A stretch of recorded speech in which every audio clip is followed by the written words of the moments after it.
So sabi ng kamax natin mga idol, ito po yung balik comments niya dito sa YouTube mga idol. Kamax, na warning ko karon sa Maxim kay wala nako gi-accept ang booking sa passenger. Ang ako ara man gud is delivery, maski gi-off nako auto mo on lang og kalit. Amaw man ni auto unsaon ni Kamax. Sample ni kalit og on ang imong auto assignment filter tapos nasudlan ka og booking sure passenger gid siya kay kasagaran mo sud sa auto is passenger man nga kanang walay mga kanabitang walay mga note nga nakabutang so kana siya dako ka nag-chat tendency nga musod na siya og largo sa apps. So pag inaana wala nimo gi-accept or imong gi-deny ang auto assignment filter, so ay kabalaka na kay kanang violation is good for 1 month na siya, mawala na siya dara sa imong apps. Ano nga ayo gadlock niya kuan kung di ka gusto mo kuha og kanang kuan mga passenger. I-make sure lang yun nimo nga naka-off ang imong auto assignment filter. Inoon na ginoy chat na ay kanang ako bitaw ka pila namo nakabantay nga ang apps mo kalit og on. Makait og unang auto assignment filter bitaw. Pero ato ang admin ana di siya motuo ana. Nga night time nga makalit lag on. Ambot lang ko sa signal ba na siya nato. Pero basta ilag ka kun ano, ilag ka sana siya ayaw ka balaka ng mga ratings dira. Kay kana kung magsige sa kagbiyahe mawara pud na siya. Dali ra siya mabalik. Pero kasagaran gid ana kanay moha mga violation da sa imong apps is good for 1 month na siya. After ana mawala na siya. So ano ra no?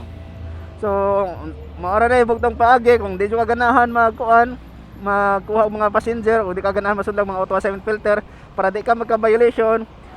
Permente gina nimo i-sure or bantayan gina imo hang apps nga dili siya mo on ang auto assignment filter.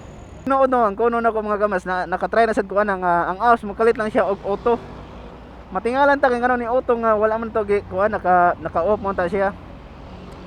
Ako or ambot lang kung ang atong admin may pa-istoryahon dili gid sila motuo pero ako naka-experience sad ko ano nga mokalit lang nang on ang auto assignment filter dire sa apps.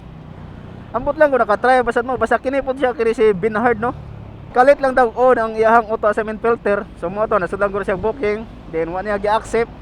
So mao siya nga na warningan daw siya or kumbaga naka-violation siya no. Usa ka denied nga booking or wala ni mag-accept, automatic na siya 1 rating deduction. Pero mas indot nga ato adyan likayan para dili ta magka-violation kay kung magka-violation ta ang may tabuan ng mga kamax mo ubos atong ratings then anang kuan nang dugay ta masudlan og booking or gahi ta makakuha og booking. Mga kung pwede ato ginang likayan ng mga kuan kanang ato ginang likayan nga dili ta magka-violation diri sa Maxim kay sayang kay ato ang kuno sayang kay ato ang performance. So karon pa ta biyahe mga idol. So salamat no o syempre shout out sa ato ang mga bagong subscribers diri sa YouTube. So thank you kayo no, thank you kayo sa mga nag-comments diri. So ano lang no, so salamat og amping sa biyahe. Alright, bye.